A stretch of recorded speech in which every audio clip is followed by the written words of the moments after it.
Então já deixe registrado esse texto, 1 Pedro, capítulo 2, versículo 21.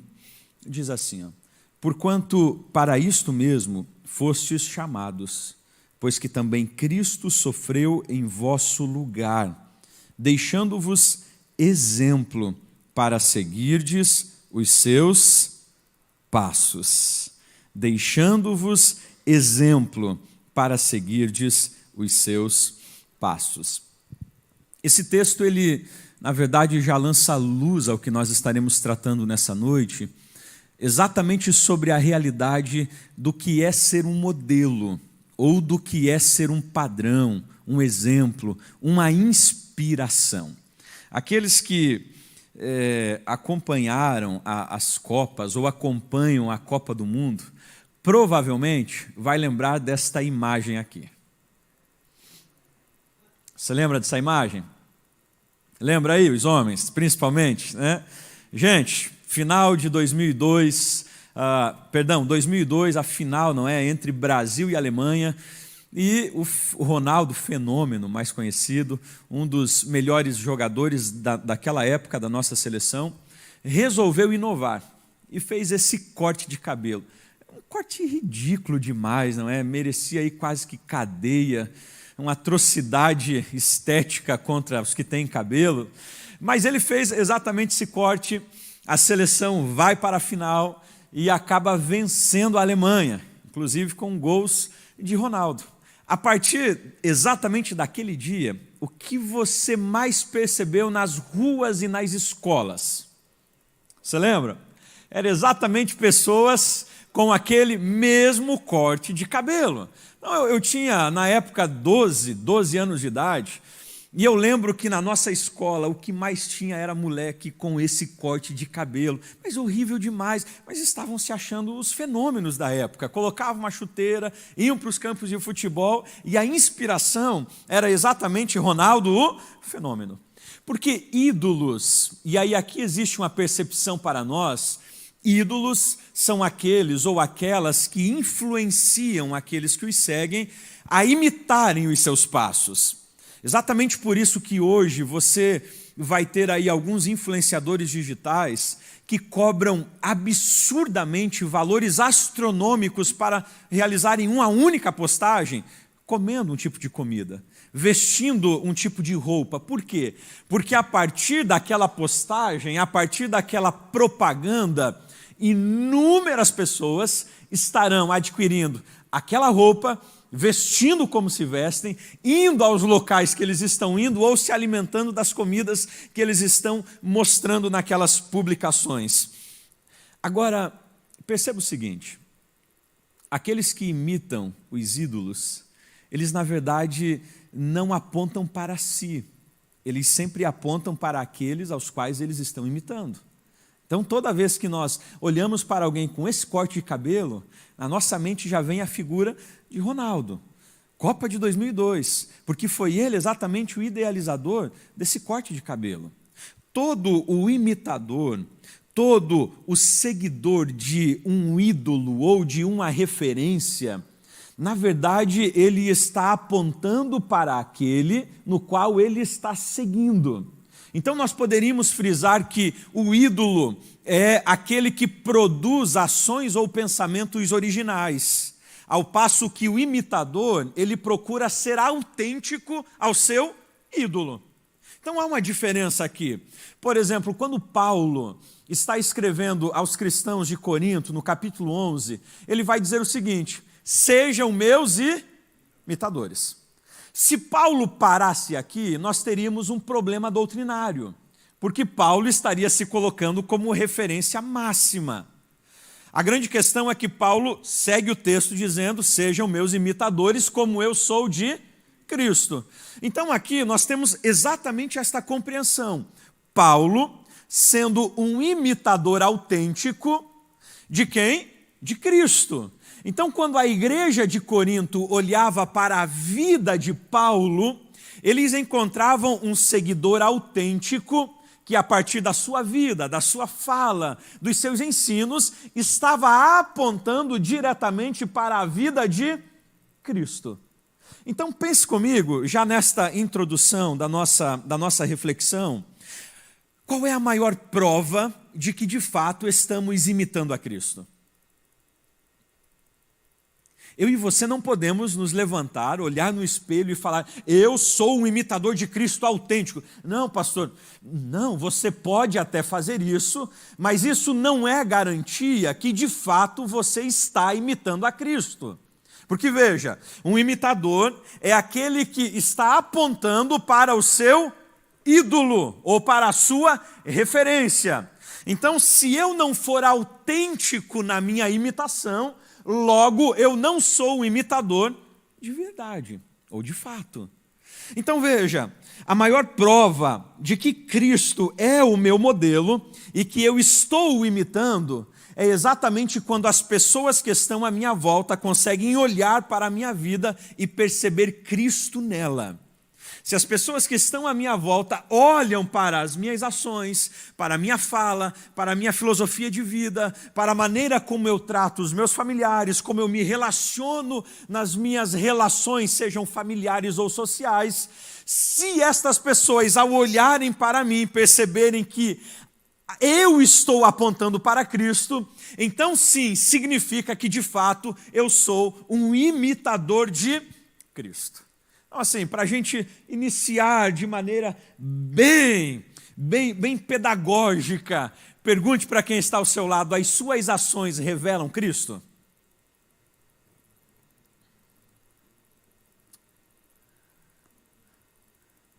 Casal, pergunte assim para a esposa, as suas ações revelam Cristo? Maridão, as suas ações revelam Cristo? Bom, se de fato nós somos imitadores de Cristo, imitadores autênticos, então as nossas ações, elas precisam de forma direta revelar quem é Cristo. Agora, existe uma questão importante. Eu só consigo imitar outrem, eu só consigo reproduzir aquilo que Cristo produziu, se de fato eu o conheço. Se eu não conhecer a Cristo, logo eu não conseguirei reproduzir a sua vida. Se eu não conhecer a Cristo, logo eu não conseguirei reproduzir os seus ensinos, as suas verdades. Eu não conseguirei ser um imitador autêntico. É por isso que nós estaremos realizando algumas análises aqui nessa noite sobre alguns detalhes específicos da vida de Cristo. E eu inicio sobre Jesus e a sua relação com o serviço. Jesus e a sua relação com o serviço. Esse texto de João 13, ele é um texto muito emblemático com relação ao serviço. É um dos textos que nós usamos de maneira muito intensa para falar, normalmente em formaturas de líderes, de pessoas que estarão sendo ordenadas ao diaconato, ao presbitério, porque fala muito sobre o processo de servir. Esta é exatamente uma narrativa pré-crucificação. Jesus está exatamente nos seus últimos momentos de vida com os seus discípulos, e ele agora os convida para irem a um cenáculo. E nós conhecemos essa história. Jesus está com os seus 12, inclusive com Judas, e eles chegam no cenáculo. Era costume na Palestina antiga, era costume na região da Palestina, durante as festividades, um servo na porta do cenáculo ou das casas, e todo viajante que chegasse, todo convidado que ali chegasse, este servo então pegava a bacia com água, toalha e lavava os pés daquele viajante, para que ele entrasse para a festividade. Era comum nas residências existirem os servos, aqueles que estavam exatamente na porta da casa para executar esse serviço, que não era um serviço interessante. Se tivesse uma carteira de trabalho na época, seria mais ou menos especificado como auxiliar de auxiliar. Se você acha que auxiliar assim já é uma profissão, não, é auxiliar de auxiliar. Basicamente era esta a profissão. Aqueles que ficavam nas entradas das casas ou dos cenáculos, dos espaços maiores que eram utilizados para as festas, e ali com a bacia e a toalha, eles lavavam os pés dos convidados, tiravam as sandálias, lavavam os pés, secavam, e então estes podiam entrar para a festividade. É interessante que exatamente nesse contexto, Jesus chega no cenáculo com os 12. Havia ali o jarro com água. Havia também a toalha de linho. Havia ali a bacia. Mas nós percebemos que nenhum dos discípulos de Cristo se disponibiliza a lavar os pés dos outros. Quando eu olho, pastor Rubens, para esse texto, eu lembro-me muito bem dos mutirões que a gente realizava nas construções de igreja. Alguém já participou desses mutirões? Gente, você vai para um mutirão e aí começa a divisão de tarefas. E normalmente as tarefas mais difíceis, rapaz, são poucos aqueles que querem essa tarefa. Então a gente fica assim de lado. Quando começa, vamos ver aqui quem vai varrer tal coisa. Não, pode deixar que eu faço. Não está a vassoura aqui já. Porque você sabe que existirá uma tarefa mais difícil, que é assim, alguns anos atrás, quando ainda a bitorneira não era para qualquer construção, meu irmão, a bitorneira era o braço dos irmãos na enxada fazendo massa. Então era muito melhor eu varrer do que eu fazer massa. E aí você percebe de maneira muito clara que as pessoas começavam a fazer as escolhas dos serviços, e o serviço mais difícil, mais pesado, mais sujo, normalmente ninguém escolhia. Diga-se os maridos, quando chega as faxinas na casa, a gente quer escolher o melhor serviço. E a gente alega, dizendo, não, a minha esposa sabe fazer melhor isso. Então eu faço isso aqui e fica com ela, o lavar dos banheiros, o passar pano, e assim, deixa que eu faça as coisas mais leves, porque eu não sou tão profissional assim. Era mais ou menos isso que ocorreu exatamente nesse contexto. Os 12 estão com Cristo, a toalha, a bacia, o jarro de água, mas você percebe que absolutamente ninguém se levanta para realizar aquele serviço. E João narra que Jesus, então, levanta-se, pega a toalha, provavelmente amarra a sua cintura, ajoelha-se, e agora passa a tirar as sandálias dos pés dos discípulos e lavá-los um a um. Imagine comigo a cena, e isso aqui já gera em nós uma testificação visual impactante, porque nós temos um Deus santo, com mãos limpas, de joelho, lavando pés sujos de homens pecadores. Nós temos exatamente esta realidade, um Deus que agora tornou-se carne e está lavando os pés de homens pecadores. E quando Jesus realiza este processo, primeiro, ele está ensinando que o verdadeiro discípulo não espera ordens para servir e não faz distinção de serviços. Naquela ocasião, nenhum dos discípulos acreditou, ou melhor, nenhum dos discípulos pensou que deveria rebaixar-se para lavar os pés dos demais. Se você tem filhos, mais do que um, você sabe muito bem que se você chamar os dois e dar uma ordem para uma limpeza, mas não especificar nome, meu irmão, nenhum dos dois irão. Um vai dizer para o outro, olha, fulano fez isso mais do que eu, então ele vai. O outro vai dizer, não, mas você também fez, então você vai. E se você deixar, os dois entram em atrito, em briga, sai no soco. Mas eles não estão dispostos a realizar aquela tarefa, porque acredita que o outro precisa ir e que ele é um pouco superior ao outro. Quando Jesus ajoelha-se com a bacia, a toalha, e começa a lavar os pés destes homens, Jesus está ensinando a eles que o verdadeiro discípulo, primeiro, ele não espera ordens para servir, Eu não preciso de alguém que se levante e diga: eu preciso de você servindo em tal área. Não, pastor, não. Porque como discípulo, ao perceber uma necessidade, eu me disponho a servir. E mais que isso, o verdadeiro discípulo, ele não faz distinção de serviço.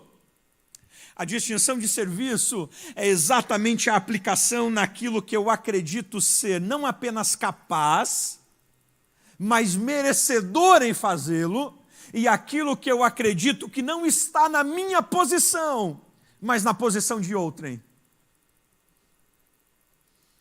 Então, se a gente iniciar com a lista, dizendo o seguinte: teremos um evento, final de semana, e de fato teremos, congresso infantil. E começássemos com uma escala dizendo: precisamos de 5 homens para estarem no estacionamento. Talvez teríamos uma dificuldade de encontrar 5 homens. Mas se ao mesmo tempo falássemos: precisamos de 5 pessoas para estar no púlpito, provavelmente nós teríamos um grupo maior de pessoas disponíveis a isso. Se falássemos: precisamos de 5 mães para estarem aqui na frente, representando as demais mães e intercedendo pelos filhos, talvez nós teríamos um grupo muito maior do que 5. Mas se falássemos: precisamos de 5 mães para estarem na cozinha durante todo o evento, fritando pastéis, nós teríamos dificuldade. Porque esta realidade expõe que nós somos discípulos, mas discípulos que optam sempre pela escolha de serviço. Nós temos essa tendência que é exposta exatamente nos discípulos, de olhar para os serviços e acreditar que alguns destes serviços nós podemos executar porque estão à nossa altura, mas outros serviços nós não executaremos. Por quê? Porque nós somos maior do que estes serviços. E Jesus, agora sendo líder, ele se coloca de pé, e quando ele está lavando os pés dos seus discípulos, ele está ensinando a eles que os verdadeiros discípulos não fazem distinção de serviços, mas servem de acordo com as necessidades. Escute isso. Na grande maioria das vezes, não servimos nos ministérios, não porque não somos capazes, mas porque achamos que aquilo que está sendo oferecido a nós não é suficiente para a nossa capacidade. Vou repetir. Na grande maioria das vezes não servimos nos ministérios porque acreditamos que aquilo que foi oferecido a nós não está de acordo com a nossa capacidade e esperamos tarefas maiores. Eu lembro-me de um domingo à noite, em uma igreja que pastoreávamos, semanas após ter acontecido uma ordenação de obreiros. E eu estava sentado no púlpito e ao lado havia uma porta de vidro que estava aberta. E o vento começou a fazer com que aquela porta batesse. Pá! Pá! O louvor estava finalizando, eu assumiria para a pregação, e naquele exato momento eu olho ao lado e havia um irmão que foi consagrado ao presbitério semanas antes. E eu disse a ele: querido, você pode fechar a porta que está batendo? E a fala dele foi: pastor, eu vou falar com fulano de tal, que é um diácono, para que ele faça isso. A percepção de que aquele serviço não lhe cabia mais na sua posição eclesiástica e que outro agora deveria fazê-lo. Outro que, segundo o seu entendimento, estava a um nível inferior do que ele. E é este entendimento que muitas vezes nos domina, nos ambienta, e talvez nós nunca falemos isso, mas nós criamos outras narrativas. A gente expressa dizendo: como fulano de tal é disposto. Eu chego aqui, ele está servindo e, como eu queria ter a disposição deste irmão para servir como ele. Você já ouviu essa frase? Como eu gostaria de me envolver mais como esta pessoa está se envolvendo, mas assim eu não tenho tempo suficiente para isto. É uma outra narrativa que nós criamos. Outra narrativa que nós usamos é: eu não tenho vocação para esta área. E nós vamos criando narrativas: eu sou tímido para exercer essa função.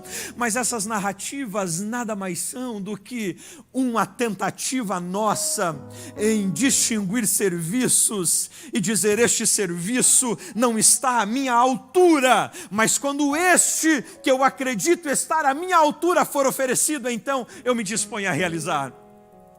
E Jesus vai ensinar aos discípulos dizendo: o verdadeiro discípulo, ele não faz distinção de áreas a servir e também não distingue pessoas. Ele serve a todos, porque ele sempre será um servo. Jesus inicia fazendo este ensino. E aí nós passamos a ter a compreensão que servir a Jesus tem muito mais a ver em estar com Ele do que fazer para Ele. Servir a Jesus tem muito mais a ver em estar com Ele do que fazer para Ele. E aí, pense comigo o seguinte: existem inúmeras pessoas que acreditam que estar com Jesus é o mesmo que fazer para Jesus. E se envolvem em inúmeras atividades nos âmbitos eclesiásticos da igreja. São pessoas que estão envolvidas no estacionamento, na recepção, na direção do culto, no louvor, na pregação, no discipulado, na missão. E você diz: gente, parece que ele é uma extensão de Deus. Você olha e diz: é onipresente. Eu cheguei, ele estava no estacionamento me recebendo.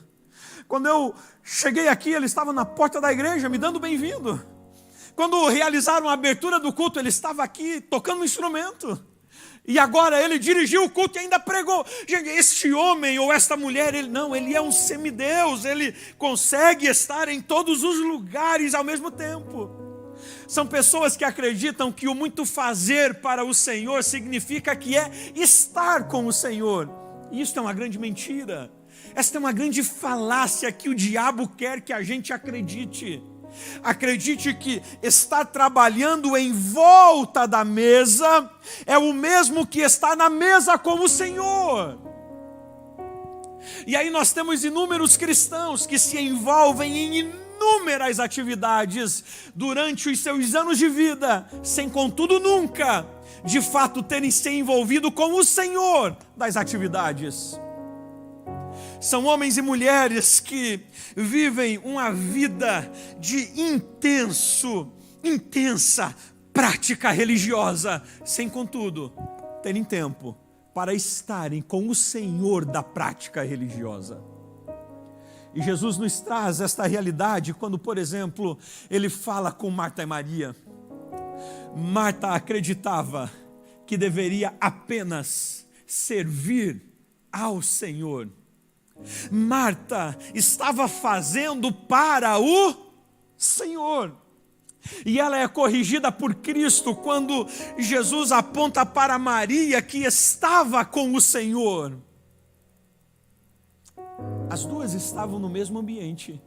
Enquanto uma estava fazendo para o Senhor, a outra estava com o Senhor. Jesus cita um outro exemplo. Simão e a mulher pecadora. Você tem um Simão que convida Jesus para almoçar ou jantar na sua casa. Mas ao mesmo tempo você tem uma mulher pecadora que, sem ser convidada, está aos pés de Jesus e com as suas lágrimas ela lavava os pés do Senhor e com o seu cabelo enxugava. E Jesus vai fazer uma correção a Simão dizendo: Simão, você está trabalhando para mim ao fazer esta alimentação, esta refeição, mas você não está comigo. Perceba a diferença. Simão convida Jesus para jantar em sua casa, mas é exortado porque a mulher pecadora está ao lado de Jesus e é elogiada. Enquanto Simão está trabalhando para o Senhor, a mulher pecadora está com o Senhor. E a gente precisa ter essa compreensão de que eu devo trabalhar para o Senhor estando com o Senhor. Eu não posso confundir-se na minha caminhada de fé e acreditar que o muito que eu estou fazendo para Deus significa que eu estou com Deus.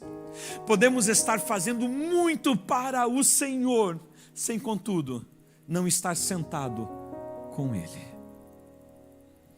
Quantos estão entendendo? Digam amém. Queridos, Jesus nos ensina que o processo de servir é exatamente um processo que você serve a todos, que você não realiza a distinção de quem está servindo, mas nós também precisamos entender que, como discípulos, servimos na igreja, sem contudo, deixar de estar com o Cristo que nos orienta a servir. Agora, existe uma segunda verdade, uma segunda questão que o Senhor traz para nós como realidade, é a sua relação com as Escrituras. Você tem um Cristo que serve e nos ensina como servir a Ele. Servimos a Cristo ao servir ao outro, mas servimos a Cristo estando com Ele. Agora Jesus também traz-nos a verdade sobre a sua relação com as Escrituras. E é importante pensarmos que vivemos em um contexto onde as Escrituras parece-me que é tratada como não mais um livro atemporal, mas muito mais para um livro que ficou há um tempo passado. É trazido-nos percepções de que as Escrituras elas não são mais suficientes para a nossa vida cristã. E você ouve inúmeros anúncios: este livro fará a sua vida espiritual mudar para sempre. E você diz: uau, eu quero comprar, e compra, e lê. E aí vem outro e diz: não, você quer ter um crescimento na sua vida espiritual? Quero, então participe deste curso de imersão durante um final de semana. Pague apenas R$ 1.550, e você paga, uau, agora eu crescerei, e você não cresce.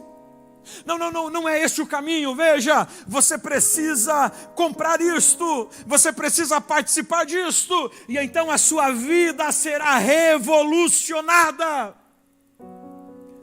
E nós percebemos que isto nada mais é do que uma tentativa de deslocar as Escrituras da essência daquilo que nos transforma, nos molda e nos gera crescimento. Agora, quando nós olhamos para a vida de Cristo, nós vamos perceber a sua familiaridade com as Escrituras. Você tem um Cristo que é apaixonado pelo Primeiro Testamento. Basta nós olharmos para a sua vida. E quando você está na infância de Cristo, você tem Ele aos 12 anos de idade. 12 anos de idade no templo, conversando com os mestres da lei. E o que me chama a atenção nesse texto de Lucas, capítulo 2, é que o escritor narra que aqueles homens se admiravam das perguntas que Jesus realizava aos doutores. Eu acho que eu já disse isso aqui em outro momento. Não seria de estranhar se o relato fosse realizado pelos pais de Jesus. Porque todo pai olha para o filho e diz: nossa, esse meu filho, provavelmente ele é um gênio. Pastor, com 3 anos de idade, ele falou a primeira palavra, papai. Olha que incrível que ele é. Eu acredito que há um Mozart aqui diante de mim. E aí você vai ouvir a peça que a criança está tocando. E ela com o dedo apenas está mais que batendo na tecla do teclado. Não, aqui está o novo Mozart da era moderna. Porque os pais se impressionam facilmente com os filhos. Agora o texto diz que não são os pais que estão impressionados. É exatamente os mestres da lei que olham para Jesus aos 12 anos de idade e se impressionam com as suas perguntas e respostas em relação às Escrituras. As Escrituras faziam parte da infância da vida de Jesus. Você percebe que as Escrituras faziam parte e fizeram parte do processo da tentação de Jesus. Todo o processo que Jesus é tentado pelo diabo As 3 respostas de Cristo são respostas embasadas nas Escrituras Sagradas. Você ouve Satanás fazendo um jogo hermenêutico no texto, usando o texto para tentar Cristo, mas nós sempre encontramos a fala de Cristo: está escrito, está escrito, está escrito. Jesus está nos mostrando que a tentação só é vencida a partir das Escrituras. Quando nós olhamos para o ministério de Cristo, você percebe que todo o desenvolvimento do ministério de Cristo não foi um desenvolvimento pautado nos seus achismos. Você não vai encontrar nos evangelhos Jesus dizendo: olha, os profetas falaram isto, mas veja bem, não foi bem isso que era para ser dito, então eu direi para vocês algo novo. Não. Era comum e é comum nós encontrarmos as seguintes expressões: assim está escrito. Era comum e é comum você ler a expressão: ouviste o que foi dito pelos profetas. O que é isso? Jesus está ensinando não a partir de uma nova proposta. Jesus estava ensinando durante o seu ministério não a partir de novas ideologias, mas a partir daquilo que já foi dito. Ele simplesmente está lançando luz àquilo que já havia sido ensinado. Todo o seu ministério não está embasado em coachings judaicos da época. Todo o seu ministério não está embasado em leis empresariais de como realizar um crescimento maciço, não. Jesus Cristo embasou o seu ministério nas Escrituras. Quando a gente chega na morte de Cristo, uma das últimas falas do Senhor é exatamente o Salmo 22, quando ele vai gritar e dizer: Deus meu, por que me desamparastes? E quando a gente chega na ressurreição, você vai perceber que Jesus, ao encontrar-se com os seus discípulos, vai dizer o seguinte: assim está escrito, que o Filho do Homem havia de padecer e ressuscitar dentre os mortos no 3º dia. Ou seja, quando nós olhamos para a vida de Cristo, do seu nascimento, a sua morte e ressurreição, nós temos a percepção clara de que as Escrituras estavam ligadas a Ele.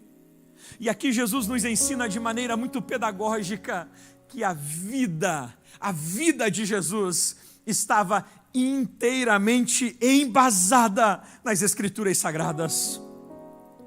Podemos se perguntar: o que levou Cristo a superar as caoticidades da vida?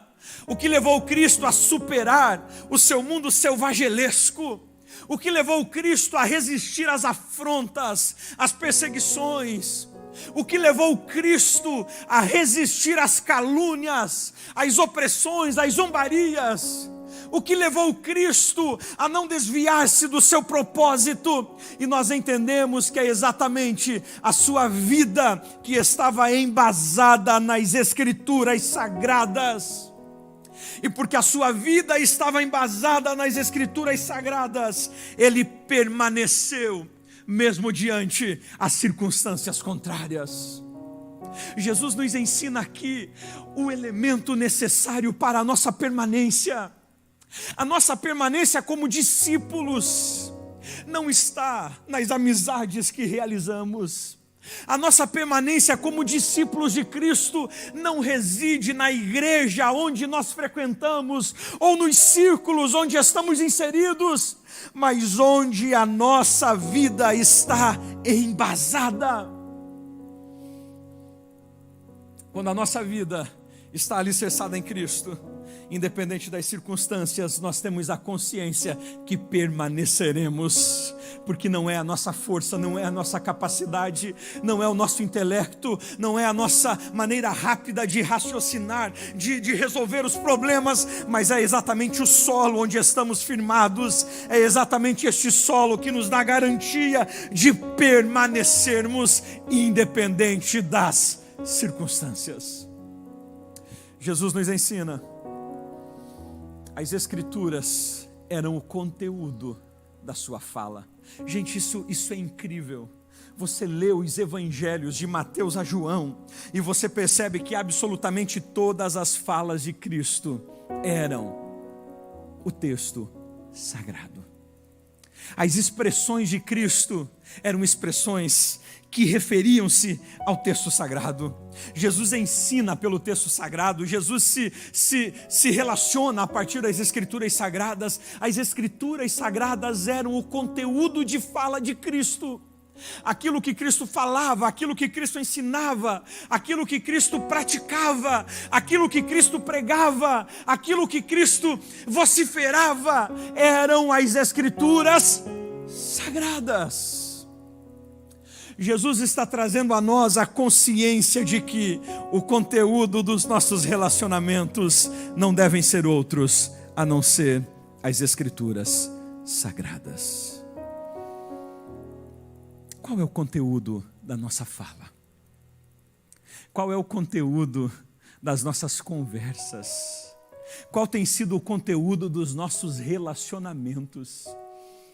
Você chega nas rodas de conversa, está conversando? Qual é a última série que foi lançada? Você viu o último filme? Você viu que estarão lançando o novo Avatar? Você viu que estarão... E às vezes nós não nos damos conta. E nós estamos horas e horas em círculos cristãos, conversando sobre conversas mundanas. E as escrituras não são o conteúdo da nossa fala. Deixa para o culto para falar sobre isso. Aqui a gente tá off. Vamos falar sobre outras coisas. Vamos falar sobre jogo, vamos falar sobre série, vamos falar, e isso tudo é importante, e você deve falar, nós não somos alienados, mas nós precisamos entender que o conteúdo principal da nossa fala é as escrituras sagradas. O conteúdo principal da fala de Cristo eram as escrituras sagradas. Talvez é por isso que as nossas falas não curam mais. Talvez é por isso que os nossos relacionamentos, eles são realizados com pessoas não crentes, com ímpios, com ateus, com secularistas, com marxistas, com inúmeros outros, e nos relacionamos durante anos. E essas pessoas não são mudadas, não são impactadas, não são transformadas, porque o conteúdo da nossa fala não é bíblico, não é cristocêntrico. Quando olhamos para Cristo, somos convidados a ter um conteúdo bíblico em nossa fala. E escute isso, conteúdo bíblico em todas as relações. As escrituras eram a base de Cristo e a relação dele. Jesus se movia por meio das escrituras. Caminhando para a gente finalizar nessa noite, nós vamos ter uma percepção de Jesus e a sua relação com o Pai. E aqui na relação com o Pai, o que nós entendemos é exatamente a oração. Jesus, ele tinha um processo de oração muito íntimo e peculiar com Deus. Queridos, primeiro nós precisamos ter uma compreensão de que a oração, ela não é simplesmente o meu devocional. O período onde eu vou para o meu divã espiritual e descarrego inúmeras coisas a Deus, e então eu me levanto e saio dali aliviado. Se oração for apenas isto, oração não é bíblica então. A oração é um processo de diálogo entre duas pessoas, necessariamente você e Deus. Isso é oração. Todos os processos e todas as ações em que eu falo e levanto, me saio, não há diálogo. O que há é um monólogo. São expressões vazias. O que eu preciso compreender aqui, a oração é muito mais do que uma prática religiosa. A oração é um processo de diálogo entre o Criador e a criatura, entre o Pai e o Filho.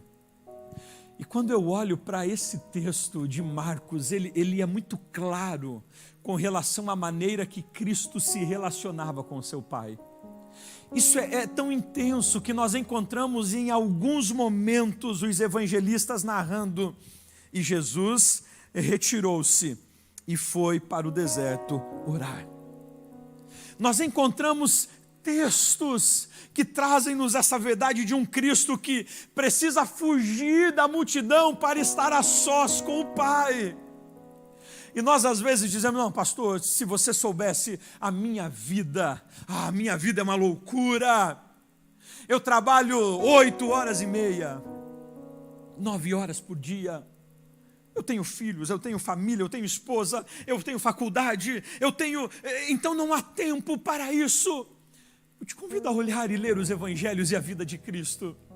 Era um homem que estava diariamente envolvido por pessoas, por multidões, mas ele sempre conseguia retirar-se e estar a sós. Olhe para esse texto. Esse texto nos ensina 3 questões fundamentais para o nosso processo de relação com Deus. Primeiro, de madrugada, em meio à escuridão, Jesus levantou-se e saiu da casa. Esta primeira expressão, Jesus está nos ensinando que antes de ouvir a voz de homens, ele sempre ouvia a voz do seu Pai. Antes de Jesus ouvir a voz de homens ou de tentador, ele sempre ouvia a voz do seu Pai.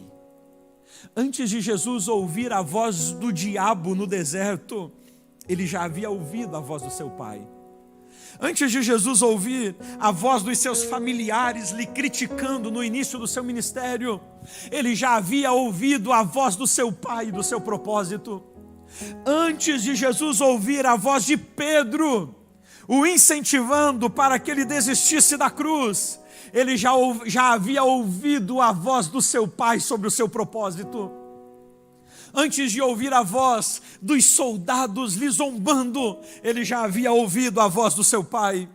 Antes de Jesus ouvir a voz do povo clamando e dizendo: salve-te a si mesmo, ele já havia ouvido a voz do seu Pai que era necessário se entregar por todos. Jesus nos ensina que antes de ouvir a voz de homens, eu preciso ouvir primeiramente a voz do meu Pai. Entenda o seguinte: um dos motivos por que Cristo não pecou é exatamente porque a prioridade aos seus ouvidos não eram a voz dos homens, mas a voz do seu Pai.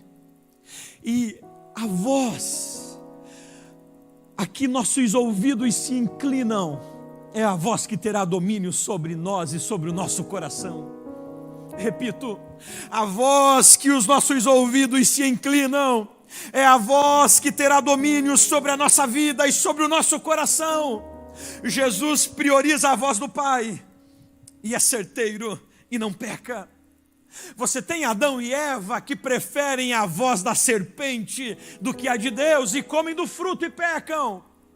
Você tem um Caim que preferiu ouvir a voz do ódio do que a voz de Deus e mata o seu irmão. Nós temos Davi que preferiu ouvir a voz do prazer do que a de Deus e adultera com Batseba. Nós temos Jonas que preferiu a voz do orgulho do que a de Deus e foge. Nós temos Judas que prefere a voz do dinheiro do que a de Cristo e o trai. A voz que os nossos ouvidos inclinar é a voz que terá domínio sobre nosso coração. E Jesus, ao levantar-se de madrugada em meio à escuridão, e aí entenda, esta expressão não é apenas literal, ela pode ser entendida de forma figurada, ou seja, antes que o dia inicie-se, antes que as situações corriqueiras me alcancem, eu preciso inclinar os meus ouvidos para o meu Pai. Segundo o ensino de Cristo nesse texto, retirou-se para um lugar deserto. Essa expressão, ela não deve ser entendida apenas como um movimento de casa para deserto no sentido literal. Jesus estava na casa com os seus 12 discípulos e provavelmente algumas outras pessoas. E ele opta em sair da casa e ir para um local desértico, onde não havia pessoas, não havia movimentos, para que ali ele pudesse exercer a prática da oração com seu Pai. Por que Jesus realiza esse movimento?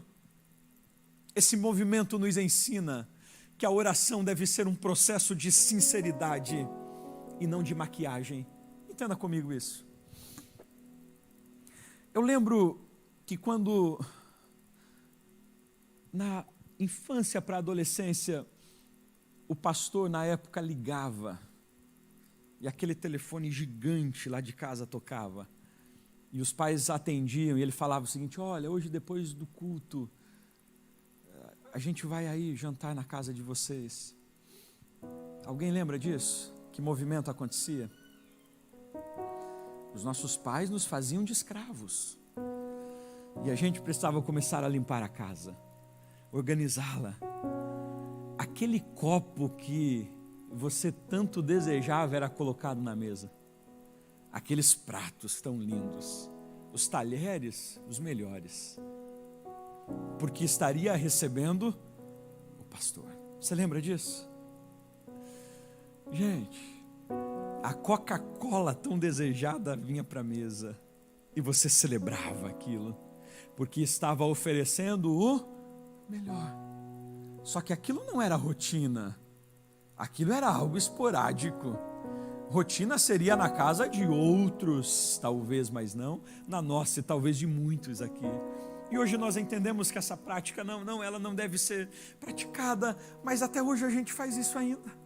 Se você hoje receber alguém depois do culto na sua casa para tomar um café, como você organizará a mesa? Mas se você não receber ninguém, eu te garanto que você vai pegar talvez aquele pote de sorvete vazio para colocar algo dentro e comer. Porque quando temos pessoas à nossa volta, nós temos a tendência de maquiar a realidade. Mas quando estamos sós, de fato somos quem somos. Quando Jesus tem essa atitude de sair da casa, ir ao deserto para orar, Ele está trazendo-nos a consciência de que a oração não deve ser um processo de exposição daquilo que não sou para Deus, não. A oração não deve ser uma conversa de pessoas que disputam algo e então vendem o que não são, pelo contrário. Jesus está nos ensinando que a oração, ela precisa ser um diálogo sincero entre um filho e o seu pai. Sinceridade. E por fim, Jesus nos ensina que a oração é um espaço de mesa e não de mercado. O texto diz que ele ficou orando. Diga comigo, vamos lá no 3. Ele ficou orando. Mais uma vez, ele ficou orando. Jesus está nos ensinando que a oração, ela não é um processo de ir a um supermercado e escolher coisas e colocar no carrinho, acertar no final e pagar, não. A oração não é esta ideia, é onde você vai ao mercado, pega o carro de compras, diz: não, eu preciso hoje disso, pega e coloca aqui. E aí você continua, se é o homem que vai, olhando a lista da esposa, ela pediu leite condensado, onde está o mais barato? Aqui, esse. E você vai fazendo esse processo, porque vai levar para a sua casa aquilo que está em falta. A oração não é esta ideia de mercado, onde eu dobro os meus joelhos para pedir apenas ao Senhor aquilo que preciso, está em falta. Senhor, eu preciso de unção, então eu oro porque eu quero unção. Eu preciso de milagres, eu oro porque quero milagres. Eu preciso casar, então eu oro porque eu quero que o Senhor prepare alguém para mim. Eu preciso, e nós vamos então fazendo checklists na nossa lista de oração, e pegamos o carrinho de compras e vamos ao mercado da oração, e a gente vai pegando os itens e colocando dentro, e no final acertamos no caixa de Deus, dizendo: é tudo isso que eu quero, e vou embora. E volta quando? Semana que vem, quando esses itens acabaram, então eu retorno. E Jesus está ensinando que a oração não é um processo de pegar o que há em falta e colocar no carrinho A oração é um processo de sentar-se à mesa com o Pai para se relacionar com Ele. Pastor, mas eu não devo pedir? Deve, mas isso nunca deve ser via primária, é sempre secundária. As minhas ações com o Senhor em oração jamais devem ser apenas petições, não, elas são secundárias, elas precisam ser primárias. O meu processo de relacionamento com Deus, o filho que vai à casa do pai apenas para pedir, não é filho. Pode ser de sangue, mas não é de consideração. O filho que liga para o pai apenas quando está em necessidade, ainda não entendeu o que de fato é ser filho. Ele apenas está usando da sua posição para alcançar algo. O verdadeiro filho é aquele que tem prazer em sentar com o pai, sendo ele rico ou pobre, tendo ele dinheiro ou não, podendo ele assar uma carne no domingo ou não, porque ele tem prazer em estar se relacionando com o seu pai. Jesus aqui nos ensina que a oração não é mercado de compras, mas é mesa de relacionamento. E eu te convido a se colocar em pé nessa noite. Finalizo dizendo: Jesus ensina a como se relacionar com Ele. Jesus ensina a como se relacionar com Ele a partir da maneira que Ele se relacionou com o seu Pai. Queridos, quando nós olhamos para a vida de Cristo, você percebe que Deus era a centralidade dos seus relacionamentos. Deus era a centralidade da sua vida de oração. Deus era a centralidade do seu ministério. Deus era a centralidade dos seus movimentos. Você olha para Cristo e percebe que a obediência total de Cristo era para Deus. Olhamos para Cristo e percebemos que todos os movimentos de Cristo estavam apontando para Deus. A percepção clara que nós encontramos em Cristo nos evangelhos é um Cristo que testifica não de si mesmo, mas daquele que o enviou, do Pai. Então, neste movimento de relação e relacionamento, você tem um Cristo que se relaciona com o Pai, e todos os seus movimentos apontam para Ele. Ao olhar para Cristo, nós entendemos como devemos se relacionar com Ele. Ou seja, a minha vida deve ter como centralidade não eu próprio, mas Cristo. Os meus relacionamentos devem ser relacionamentos que tenham como centralidade Cristo. Os meus movimentos devem ser movimentos que são a partir do que Cristo me orienta. Os meus propósitos não são propósitos criados por mim mesmo para alcançar algo que eu simplesmente desejo. Precisam ser propósitos de Cristo. A minha vida de obediência deve ser uma vida de obediência a Cristo. Cristo relaciona-se com Deus e mostra como devemos relacionar-se com Ele. Escute e oremos. Escute isso. Quando os homens da época olhavam para Cristo, eles viam Deus. Porque Deus era a centralidade da vida de Cristo. O que precisamos hoje não é que você ou eu saiamos gritando daqui dizendo que somos cristãos. O que o mundo precisa hoje, de fato, não é apenas de grandes templos com uma faixa bem grande escrita Jesus te ama. Até porque faixa, na sua grande maioria, não convencerá ninguém. O que a sociedade moderna precisa hoje, de maneira urgente, não é simplesmente que eu e você apontemos para alguém, mas é que ao olharem para a nossa vida, eles percebam que a nossa vida está apontando para Cristo. Que as nossas ações, que as nossas falas, que os nossos movimentos não apontam para nós mesmos, mas para o Senhor. E quando nós realizarmos isto, será a maior pregação pregada aos olhos e não aos ouvidos.